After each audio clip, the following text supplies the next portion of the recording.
ರಾಜ್ಯಪಾಲ ತಾವರ್ಚಂದ್ ಗೆಹ್ಲೋಟ್ ಮಾಡುವಂತಹ ಭಾಷಣ ಕುತೂಹಲದ ಕೇಂದ್ರ ಬಿಂದುವಾಗಿದೆ. ರಾಜ್ಯ ರಾಜಕಾರಣಿಗಳ ಕುತೂಹಲದ ಕಣ್ಗಳಿಂದ ನೋಡುವಂತಹ ಅಂಶ ಕೂಡ ಇದಾಗಿದೆ. ರಾಜ್ಯಪಾಲರ ಆಗಮನದ ನಿರೀಕ್ಷೆಯಲ್ಲಿ ರಾಜ್ಯ ಸರ್ಕಾರ ಇದೆ. ರೆಡ್ ಕಾರ್ಪೆಟ್ ಹಾಕಿ ಗ್ರ್ಯಾಂಡ್ ವೆಲ್ಕಮ್ಗೂ ಕೂಡ ಸಿದ್ಧತೆಯನ್ನು ಮಾಡಿಕೊಳ್ತಾ ಇದ್ದಾರೆ. ವಿಧಾನಸೌಧದ ಗ್ರ್ಯಾಂಡ್ ಸ್ಟೆಪ್ಸ್ಗೆ ಎಂದಿನಂತೆ ಇದು ಹಳೆ ಸಂಪ್ರದಾಯ. ರೆಡ್ ಕಾರ್ಪೆಟ್ಗಳನ್ನು ಹಾಕೋದು, ವಿಧಾನಸೌಧದ ಸಭಾಂಗಣಕ್ಕೆ ಹೂಗಳಿಂದ ಸಿಂಗಾರ ಮಾಡೋದು, ಅದೆಲ್ಲವೂ ಕೂಡ ಇವತ್ತು ಕೂಡ ಕಾಣಿಸ್ತಾ ಇದೆ.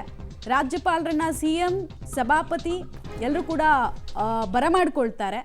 ರಾಜ್ಯಪಾಲರು ಬರ್ತಾ ಇದ್ದ ಹಾಗೇನೆ ಅವರ ಕೈಗೆ ರಾಜ್ಯ ಸರ್ಕಾರದ ವತಿಯಿಂದ ಸಿದ್ಧಪಡಿಸಲಾದಂತಹ ಭಾಷಣದ ಪ್ರತಿ ಸಿಗುತ್ತೆ. ಆ ಭಾಷಣದ ಪ್ರತಿಯನ್ನು ಓದಬೇಕಾಗತ್ತೆ. ಮೈ ಗವರ್ನಮೆಂಟ್, ಮೈ ಸ್ಟೇಟ್ ಅಂತ ಹೇಳಿ ತಮ್ಮ ಭಾಷಣದ ಪ್ರತಿ ಸಾಲನ್ನು ಕೂಡ ಹೇಳಬೇಕಾಗತ್ತೆ.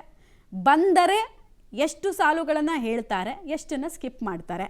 ಸ್ಕಿಪ್ ಮಾಡಿದರೆ ಏನು, ಮುಂದೆ ಏನು ಮಾಡುತ್ತೆ ರಾಜ್ಯ ಸರ್ಕಾರ, ಇದೊಂದು ಪ್ರಶ್ನೆ ಇದೆ. ಬಂದರೆ ಸಾಂವಿಧಾನಿಕ ಬಿಕ್ಕಟ್ಟು ಅನ್ನೋ ಪದವನ್ನು ನಾವು ತೆಗೆದು ಹಾಕಬೇಕಾಗತ್ತೆ. ಅಂಥದ್ದೇನೂ ಸನ್ನಿವೇಶಗಳು ಸೃಷ್ಟಿಯಾಗಲ್ಲ. ಆದರೆ ಸಾಂವಿಧಾನಿಕವಾಗಿ ಇರ್ರೆಗ್ಯುಲಾರಿಟೀಸ್, ಒಂದು ವೇಳೆ ಯಾವುದಾದ್ರೂ ಪ್ಯಾರಾಗ್ರಾಫನ್ನು ಅವರಷ್ಟಕ್ಕೆ ಅವರೇ ಸ್ಕಿಪ್ ಮಾಡಿದರೆ ಇರ್ರೆಗ್ಯುಲಾರಿಟೀಸ್ ಅಂತ ಅದನ್ನು ಕರೀತಾರೆ.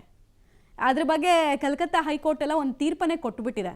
ಒಂದು ವೇಳೆ ಈ ಥರ ಬಂದಂಥ ಟೈಮ್ನಲ್ಲಿ ಅವರಿಗೆ ಇಷ್ಟ ಇಲ್ದಿರೋ ಅಂಶಗಳನ್ನು ಸ್ಕಿಪ್ ಮಾಡಿದ್ರೆ ಅದನ್ನು ಅನ್ಕಾನ್ಸ್ಟಿಟ್ಯೂಷನಲ್ ಅಂತ ಕರೆಯೋಕ್ಕಾಗಲ್ಲ, ಬಟ್ ಇರ್ರೆಗ್ಯುಲಾರಿಟಿ ಅಂತ ನಾವು ಕರಿಬೋದು. ಇದಕ್ಕೆ ಶಿಕ್ಷೆ ಅಂತ ಏನು ಬರಲ್ಲ ಅಂತ ಕೋರ್ಟ್ ಅಭಿಪ್ರಾಯವನ್ನು ವ್ಯಕ್ತಪಡಿಸಿತ್ತು.